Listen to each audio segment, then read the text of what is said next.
A single human brain is probably the most complex object there is in the universe. An understanding of the brain, the mind, and perception helps us understand why we experience the world the way that we do. It helps us understand why we are the way we are, why we're not somebody else. It helps us understand how we remember things, how we learn things, and above all, it helps us not take ourselves or our worlds for granted. We're combining science with the arts for teachers and pupils across the UK to creatively explore the power of the human mind, providing free learning resources, CPD experiences for teachers, and the opportunities for schools to connect across the whole country. We're inviting children and young people across the UK to join together to explore the wonder of how they perceive and create the world around them.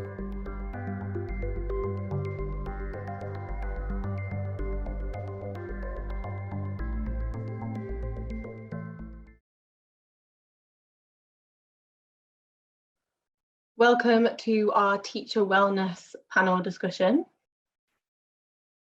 My name is Marina Lewis-King and I'm a Programme Manager at A New Direction. We are a non-profit dedicated to enhancing the capacity and agency of children and young people to own their creativity, shape culture and achieve their creative potential.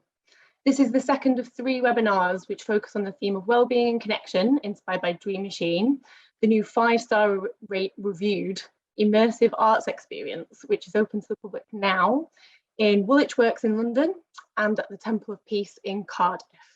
It will be open in Belfast and Edinburgh over the summer.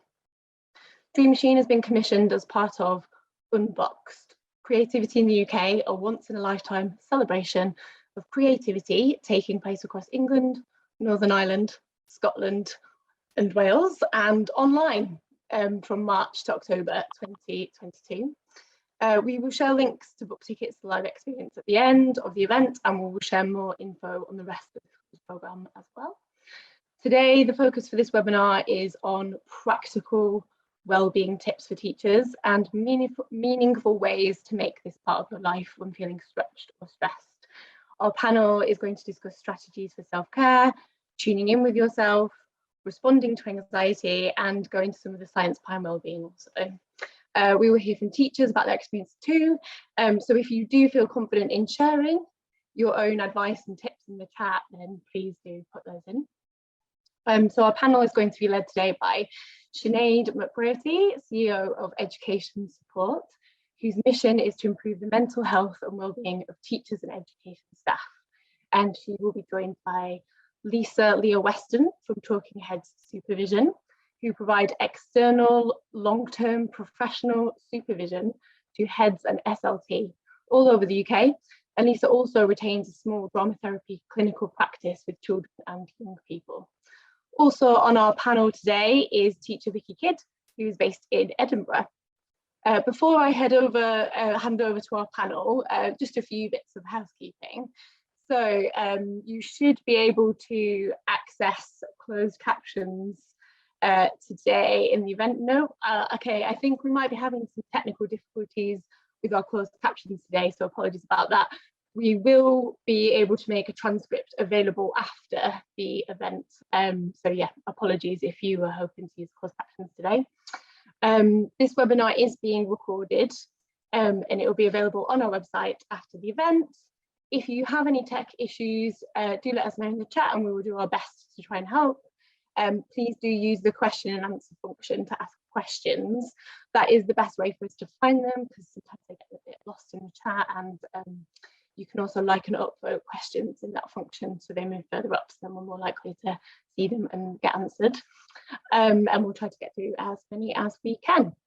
And with that, I will hand over to Sinéad and our panel to get started. Fantastic. Thanks a million, Marina. Delighted to be here with you today. And I am going to dive straight in with, I suppose, a starting point for this conversation, which is around, you know, we're here to talk about teacher well-being, staff well-being in schools. And I suppose there's a kind of a starting point, which is what makes teaching, what makes working in schools stressful. And in thinking about that, I come back to the research that our charity Education Support has done over many years, and also the work that we're doing with school leaders and school staff and the messages that we hear from that, as well as through the helpline that we provide to everybody working in education. And when we synthesize some of that stuff, and we'll start with what we hear from the research, teachers themselves tell us that what makes their work stressful is the volume of workload that they're dealing with in schools, the work-life balance, and this has become an increasingly important thing since COVID. The incursion of work, if you like, into the home has become a bit of an issue, and people's ability to boundary off work and to retain some kind of private life. We all got used to working in crisis mode during the pandemic, and some of us didn't stop, and we still carried on working at that very intensive pace with a real focus on productivity, but of course it comes at the cost of well-being often. So those are things that teachers will cite. Pupil behavior often comes up as an issue, not actually the behavior of pupils themselves as much as the consistency and coherence of a behavior policy and how that's applied in a given school. Line management is always an issue. That happens to be true across pretty much every workplace. But those are some of the things that teachers will cite in the research that we do.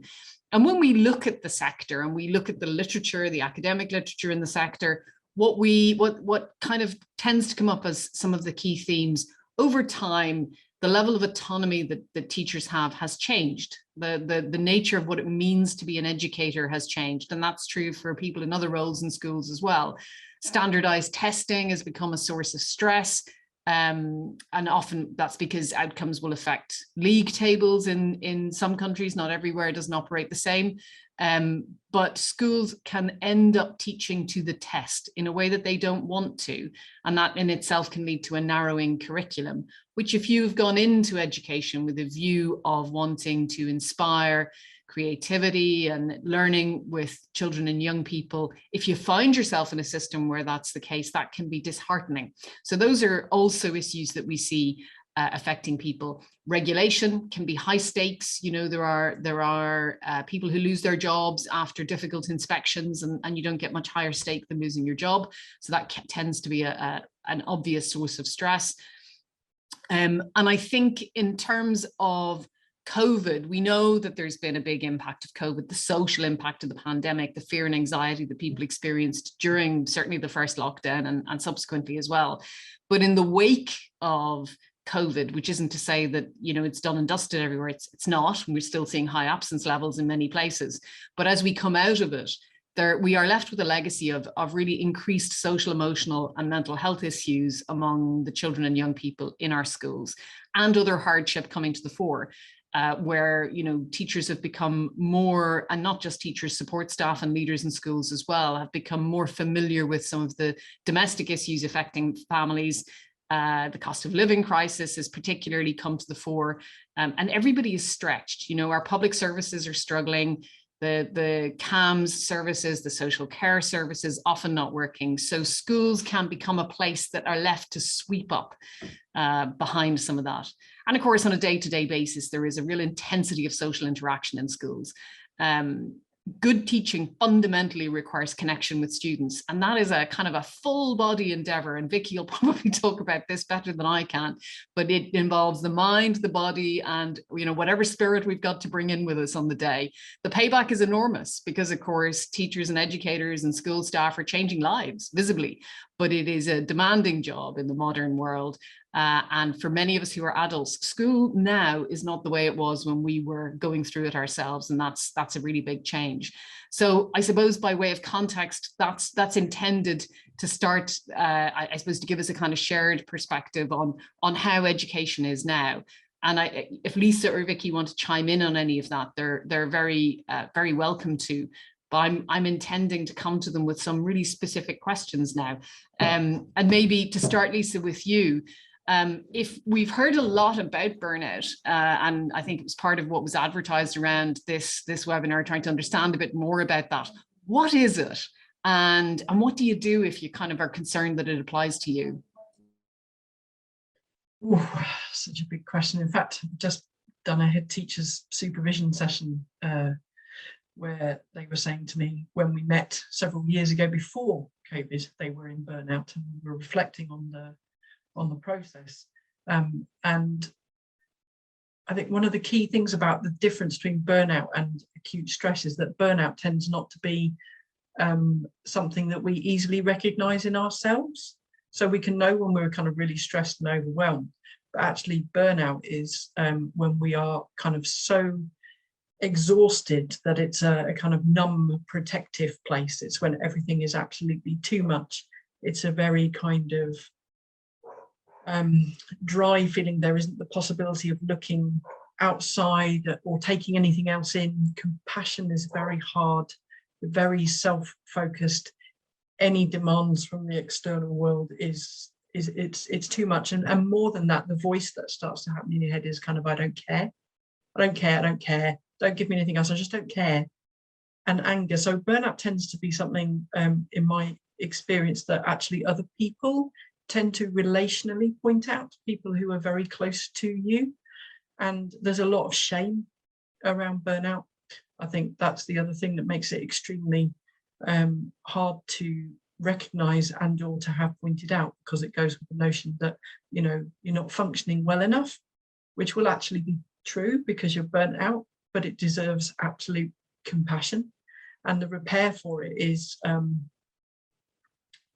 time out, however long that might be, and usually it needs someone alongside you on the journey to help you recover personally for you why it was that you burnt out. And it's often to do with what you were saying, Sinead, earlier around a kind of despair, actually, that not having been able to do the job that you passionately believe in. That does a real harm to people, and that's one of the, I think, real reasons for burnout now, is that people have been repeatedly and over a long period of time not being able to do the job in the way that they feel competent in or care about. The demand is too much, the demand within the workplace and the demand externally.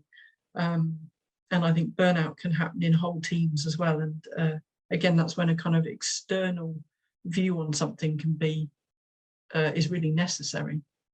So I'm starting to ramble potentially now, but no, I'm not at all. And I'm going to come to you, Vicky, in just a minute and ask if any of that, if any of that is recognizable. But I guess the just coming back to this point about what we can do about it, because I think, Lisa, there's great hope for all of us in knowing that there is a way back, and that burnout isn't, you know, a dead end. So to your point about rest being, or, you know, time out being the route to repair, I'm going to, you know, you've worked with a lot of people. Are you seeing people who can take time and reset and come back? Sometimes I'm seeing people who are already taking time and resetting, and so they're using time with me to explore what that kind of, almost like that moral injury is, and what they need to recover, because there's a real loss of sense of self and identity. So having a place to kind of explore that. Creativity, I found, is really key, even with people who think they're not creative, which is often something we've picked up at school, actually. This idea that creativity is about outcome, and reintroducing the idea that actually it's a language that is accessible to all of us. Creativity allows us access to something that we don't yet have words for. Creativity allows us to bring together conflicting feelings, and actually that's often what's present in burnout, a kind of a real tug of war that's going on internally. So being able to externalize that in a way through creativity, and maybe having a witness like your supervisor or a therapist or someone that might be talking with their education support. But often metaphors and that kind of creative language is a really vital way out of burnout, as is the reconnection with the larger world steadily, sort of reconnecting with a purpose, reconnecting with what your passion is, what your view and vision of the world is, and then how you can slowly and steadily get back to having some impact on that, some power, some autonomy, some impact, because that's what's gone during burnout, that kind of connection possibility. Feel very disconnected. It's very, very lonely and frightening, disconnected place. And we all seek connection with the world and others. And I guess, Vicky, to that point around connection, what's, you know, as you look out from the perspective of someone working in a school, do you think we have enough opportunity for connection? Do you think that we have the space for it? Does any of this sort of stuff resonate, or does it not really describe anything you've seen in the sector? Yeah, so I'm very lucky. I work at a school that we call it like a lot of collegiate. We do a lot of collegiate work. We do spend a lot of time outside of school, as in after work, working together, but actually we spend a lot of time in school supporting each other. So we mix our classes all the time. We're always supporting each other. So I do see that a lot. What I would say, I have worked at previous schools where that isn't so much. You are very much a standalone sort of entity in your classroom, and you do take on obviously the stresses and the tribulations that come with that. But I am very lucky that I do work in a very collegiate environment right now. And that's a really important point, I think. I think there's two things in that. One is that we've got great research in the academic literature. There's good evidence that collegiality matters enormously in school settings. School staff are more relational than staff in other parts of the economy or labour market. And bringing people together creates protective resilience. It gives people this reservoir to draw on when times are difficult. And I mean, just as you describe that, the difference between your own experience of being in a school that prioritizes making time and supports collegiality versus an environment where you are left as a standalone, holding everything around you. Even just as you describe that, one can get a kind of sense of what the distinction is. I definitely think if you're working on your own, you sometimes start to sort of take on things that you think that are only yourself. So you don't realize that other people in your school are necessarily going through the same things in terms of the difficulties in your class or just managing workload. But when you work more collegiately, you start to realize that, one, you get advice on how to manage that, and also you can start to see that you aren't the only one that is finding the workload hard, or is finding that behaviors or paperwork or whatever you're dealing with at that time. I think the more you do collegiately, one, the workload goes down, and also you start to realize that actually it's more manageable because you're realizing you're not the only one dealing with that. I guess that's the second point that came off what you were saying there for me was, I think a lot of people, particularly at this time of year, are thinking about leaving where they work or thinking about leaving the profession. But even just as you describe those two different sorts of settings, I think it's really important for people and anyone who's on this call to be thinking about the school is a variable. There are really good schools out there where you're not left to yourself and you're not holding things on your own. That doesn't mean that, suddenly teaching's a breeze, because that's not the case either. I think, Becky, you can correct me if I'm wrong on that. But it makes a really material difference if you're in an environment that is supportive. And I think I wish more people understood that sometimes it's just the school that doesn't suit you rather than teaching as a whole. Mm-hmm. Yeah, absolutely. I think the people that you're surrounded by, I mean, you do spend the majority of your day with children. Yeah. But actually, we always say in our school, the team make the difference as well. So it's very much a team effort. And I think that does make a difference when you are, splitting the workload, splitting the curriculum. That especially, I mean, I work in a school in Scotland, so that's obviously the curriculum's quite varied. And I think splitting it with the team and making a team effort makes all the difference in how your day goes as well. Like you're not solely responsible for everything. And I think that's a big difference. Well, and of course, the other piece here is that sense of belonging.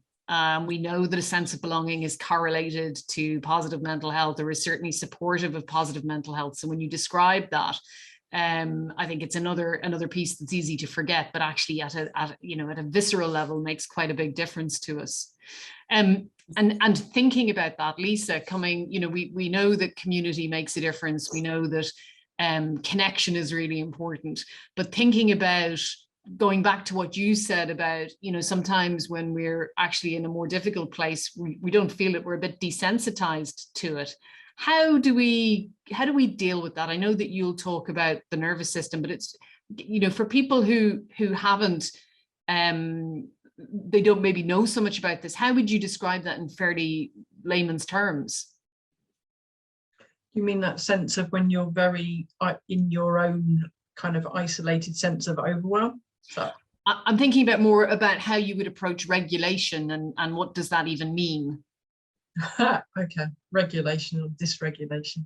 I think during COVID, in some respects, there's been a lot more information around this. So people have heard of the fight, flight, fear systems, and that essentially, without getting into too much science, is the central nervous system.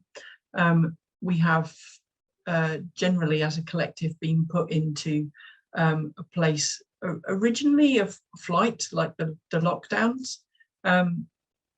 I have a bit of a theory that some of the burnout stuff now is connected to the freeze zone. So that's a place where when there is such an overwhelming threat that activates the nervous system, you can't fight it and you can't run from it. So you go into a kind of freeze.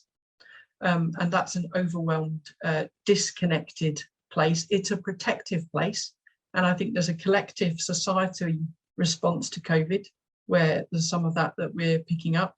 Again, we were just reflecting that on a supervision with a head teacher, that disconnect between a government message around it's all over, and then the reality on the ground has led to a very difficult psychological place to manage, because there's the reality in front of you and then there's kind of what you're being told, and that's really played out in schools and within the health service and within these other big support systems for children and young people, and that's been very difficult. But in terms of managing that, we each have our own nervous system, and the thing to think about is that actually we can manage it. So if we think about and tune into our bodies and kind of recognize that we're feeling you know, that our heart's racing or we're feeling overwhelmed, or is to start to just kind of try to name it, to have a pause, to recognize it and think, okay, what do I need?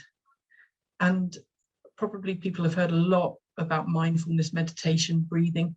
That stuff is obviously really, really important, but it can be quite hard. It can be quite challenging. So some more practical things, which I quite often suggest in supervision sessions, is to have a drawer or a little box or something in your bag or wherever it is that you carry in your space, your zone, that's like a sensory response kit. You know, have some food that you like, have a plant or an image, something that your eyes can land on, that you can go to and notice, that resources you, that makes you feel calmer, that just gives you that pause moment to help you settle. Smell can be really important for some people. Having you know, a sensory aromatherapy stick or some perfume, or just something in your room that you like, the look, sound, smell, taste. It's really important for the children as well. So actually it can be a shared discussion in a classroom. I've had quite a lot of teachers that I've worked with who really enjoyed exploring that with children and finding a collective class smell, and that helps regulate your nervous system. Absolutely. It's actually it's about noticing and knowing that you can do something that's really important, and then having some things around you that resource you kind of quickly, quietly, that no one knows about. I've got them all over my desk. I've got hand cream, I've got different smells, I've got things I can fiddle with if I need to. They're all about just settling down the nervous system so that you can breathe, feel calmer, pause, reflect, and then get back to what you needed to do.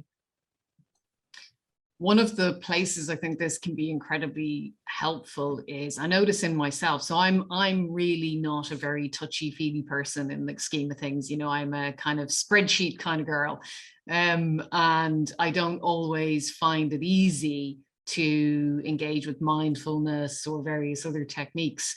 But there is something that I've found particularly helpful in learning to understand about my own self and regulating myself, particularly when it comes to having conversations with colleagues or in a difficult work situation that I might be about to go into.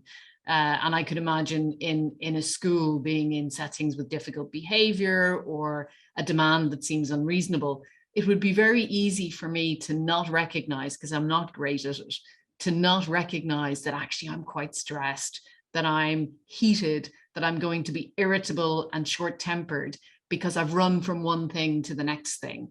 And the power of, as you say, making the pause, taking the time to notice, how am I, before I even try and engage with anyone else external to me, can be the difference between ending up having a positive interaction because I haven't brought my crankiness, for the want of a better word, into that moment or not. And I think it's something that we can all sort of find our way to integrate into our practice. And as you say, noticing how we are, like that's what we're talking about, is an incredibly powerful thing to do. Vicky, I want to come to you and just ask you a little bit about, in this context, so we're talking about some big themes and some difficult stuff, but obviously what would be great is for us to learn to look after ourselves and to attend to how we work in the first place, so that we're not finding ourselves in a situation where we're deeply stressed or heading toward burnout. So thinking about that, how, as someone working in a school as a teacher, how do you go about setting boundaries? And, you know, we talked about work-life balance. We talked, you know, there's a whole bunch of things in that, but what have you learned, either from yourself or from, you know, you'll have worked with a lot of people over the time you've been in the profession. What have you learned about that and about the boundary setting stuff? So definitely since I started teaching, I think I've got better at setting boundaries. And I would say, from sort of chatting to colleagues about this very topic, that I think when you first start out, you're just so keen to impress, to do everything right, that you almost get into bad habits. So things like answering emails beyond certain hours, you know, coming in very early, staying very late, but maybe not achieving all you can in that time. So I would say that as I've gone on, I definitely have a set boundary. So in terms of emails, I have a cut-off time.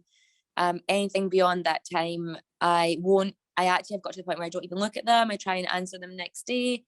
And that's very encouraged at the school that I work at. I also think it's just I always realize that you can't get everything done in the day. There's just not time. Beyond teaching, there's obviously so much involved. There's so many paperwork and out of school activities. So I always have a list at the end of the day, and I try and make sure that I get everything down on it that I have to do, but I don't pressure myself to do it. So if I have a time where I leave school and that list stays, and obviously things are higher priority and lower priority, but I always kind of give myself the break that I can't achieve everything, or I might not get everything done. And I think sometimes that takes a while to accept that not everything is going to be completed, not everything's going to be perfect. You know, we teach our children so often that it's about doing the best and giving the best to your children, but actually if you're completely burnt out, you aren't going to give them the best.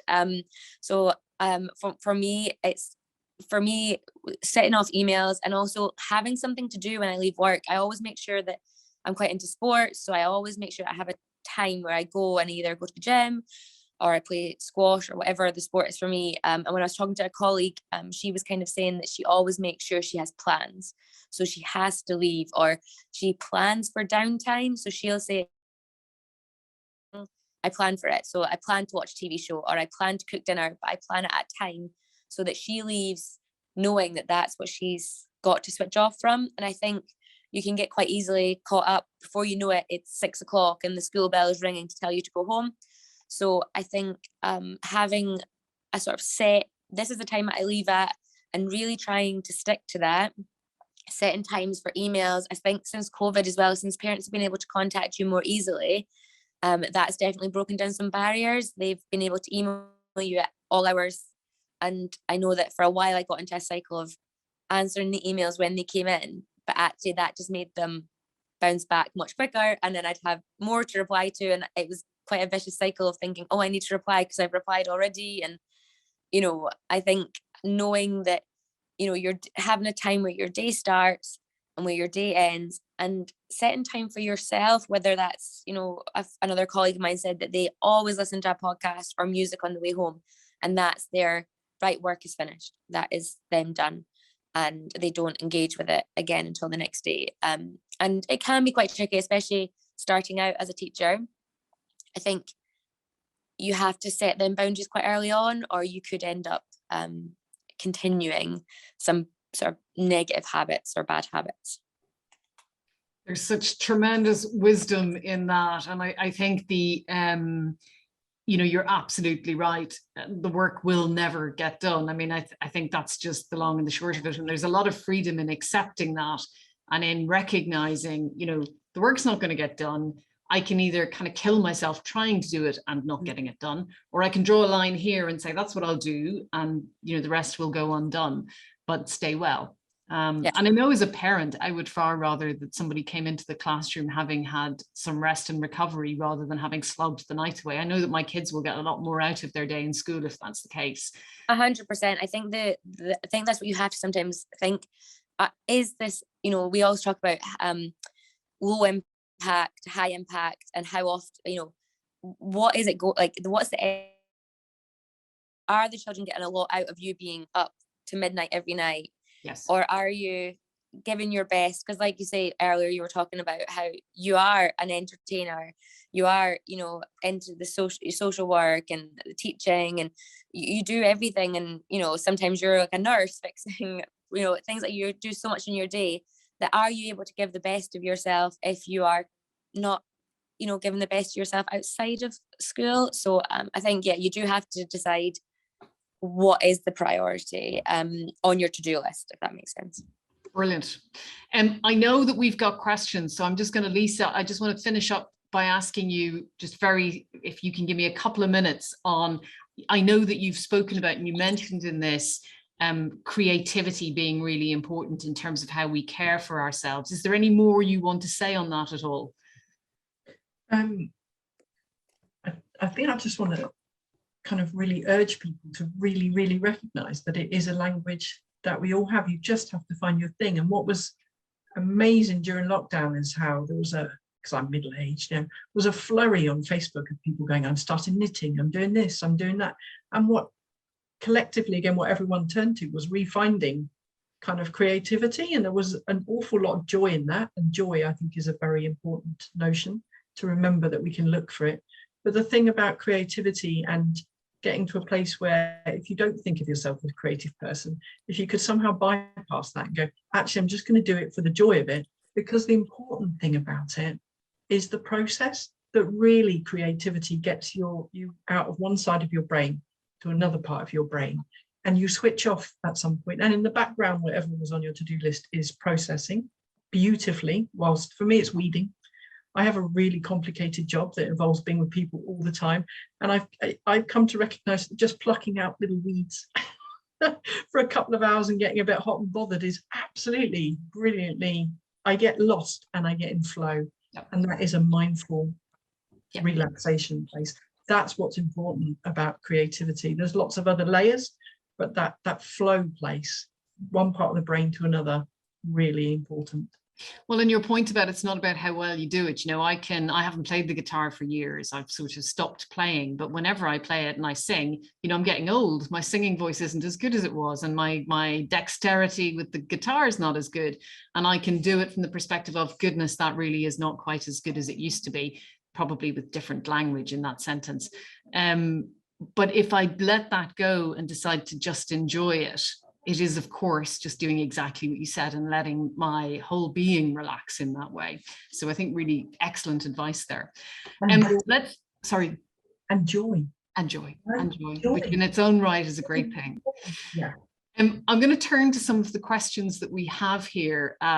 We've got a great one, which is, what can you do?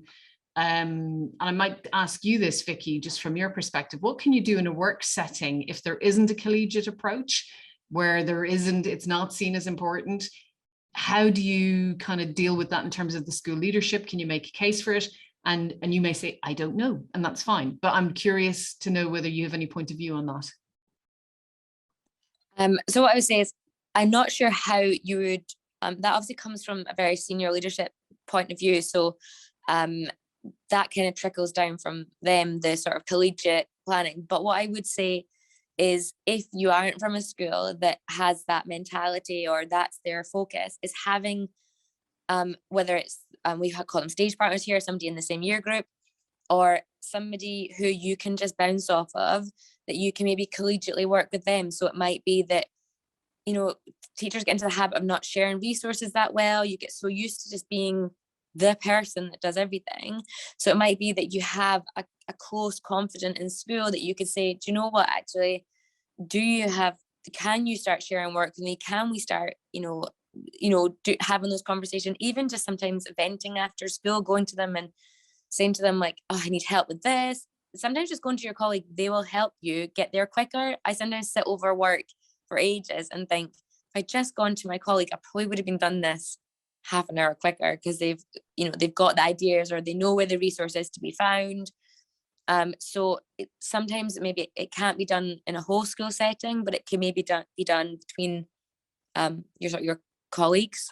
But I don't know if that's actually useful. No, I think that is. I think sometimes doing something in a small group can be very valuable. It doesn't fix the whole system, but actually it sets you up with some support right there that can be very meaningful.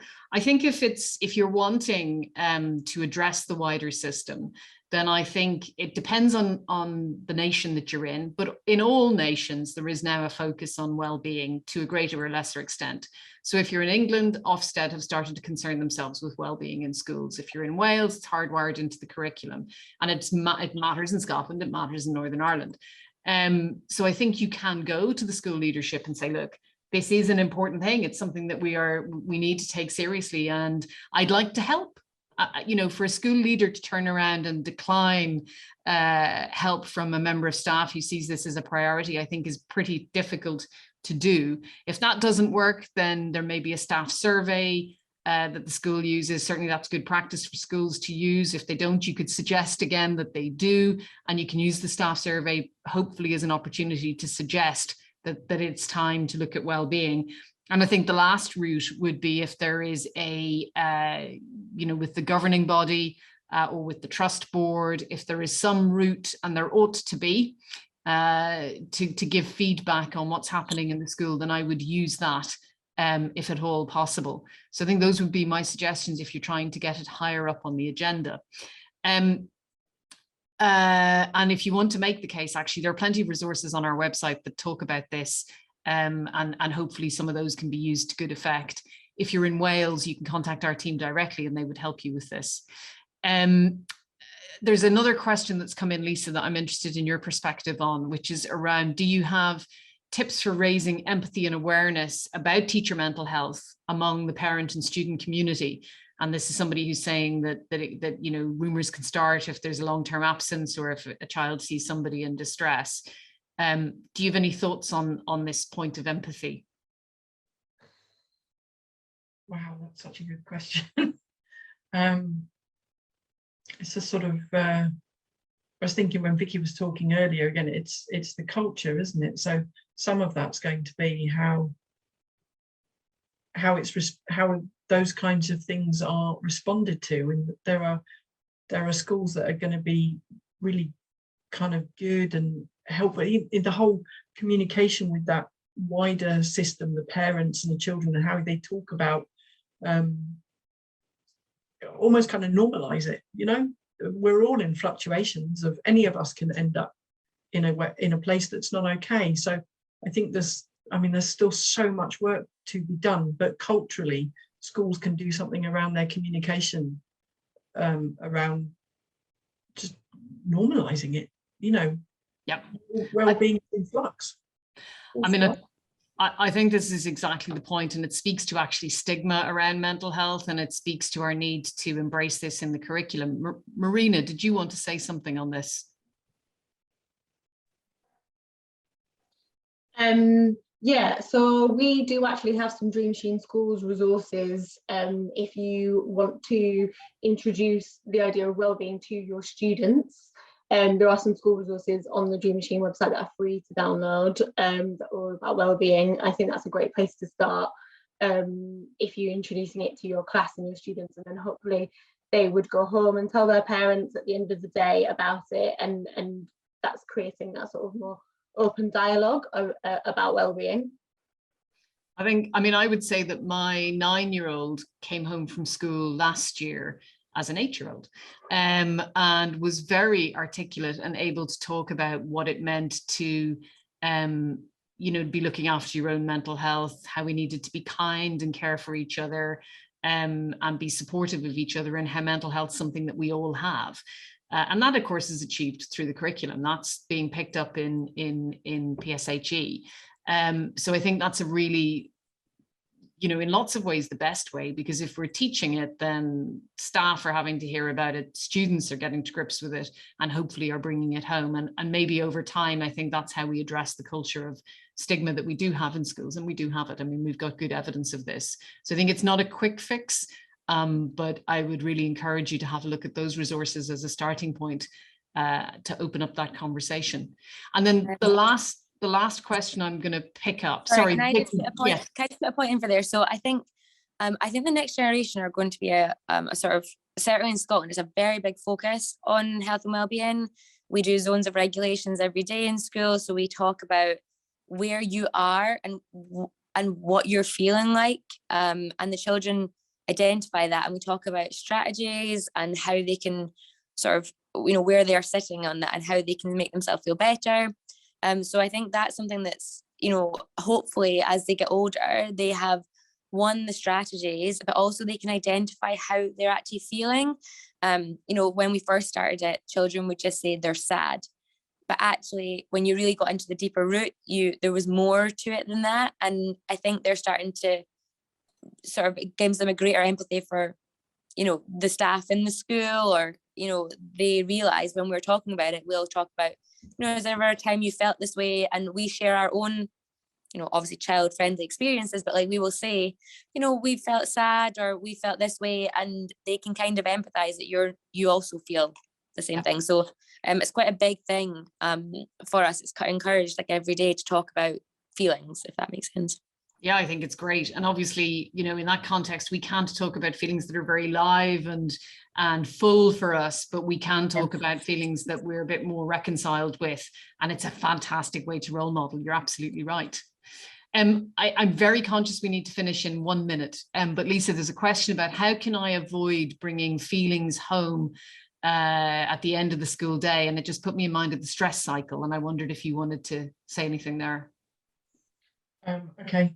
So, yes, stress is something that builds up in our bodies. And one of the very best ways at the end of the day is, in a way, something that Vicky was saying earlier, which is in order to get rid of the physiological build up in our bodies, the best thing to do is some kind of physical exercise that addresses the build up of the day. And it really doesn't matter. That will be individual to everyone. So it might be formal exercise.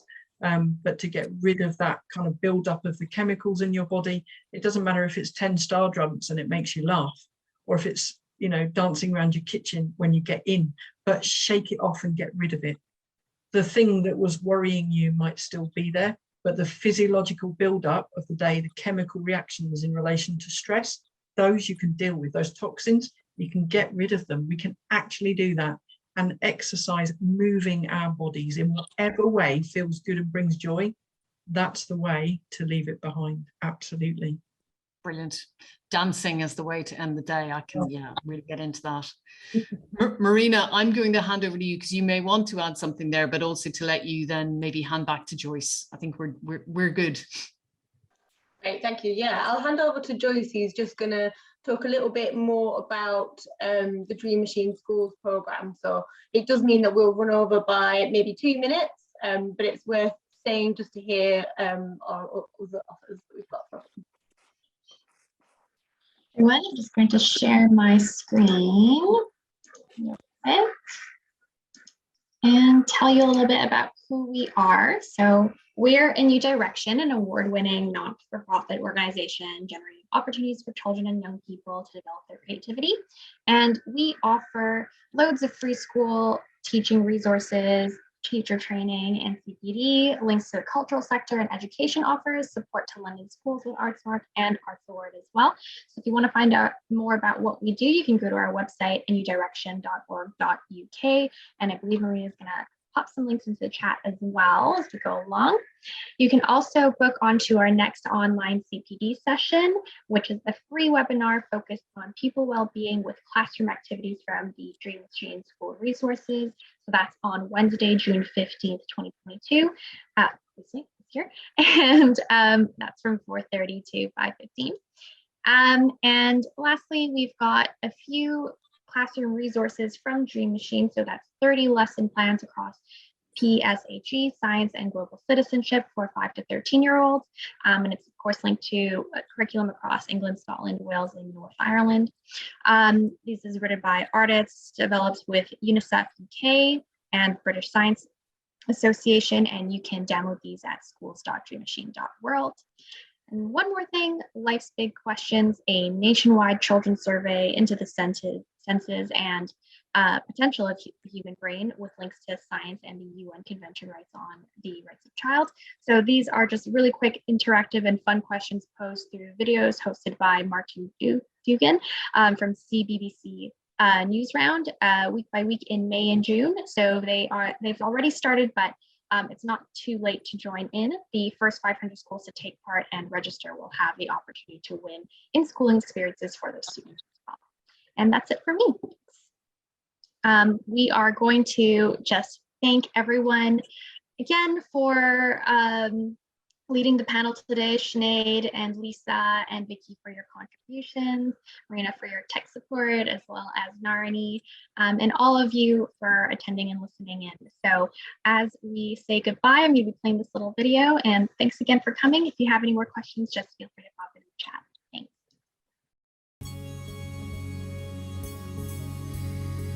Don't you ever just think minds and our brains are pure magic? Our senses? Wow, I mean those wee superpowers are just incredible. Join me, Martin Dugan, for 5 interactive sessions to ask life's big questions and explore how our brain and senses work together to help us understand the world around us. Why don't you get involved in your class or with children at home? You'll only be taking part in one of the biggest children's surveys of the senses ever conducted. Get ready for jaw-dropping illusions, mind-boggling challenges and exciting investigations for this extraordinary journey into the human brain. This is Life's Big Questions. Register your email to sign up today to make sure you don't miss out.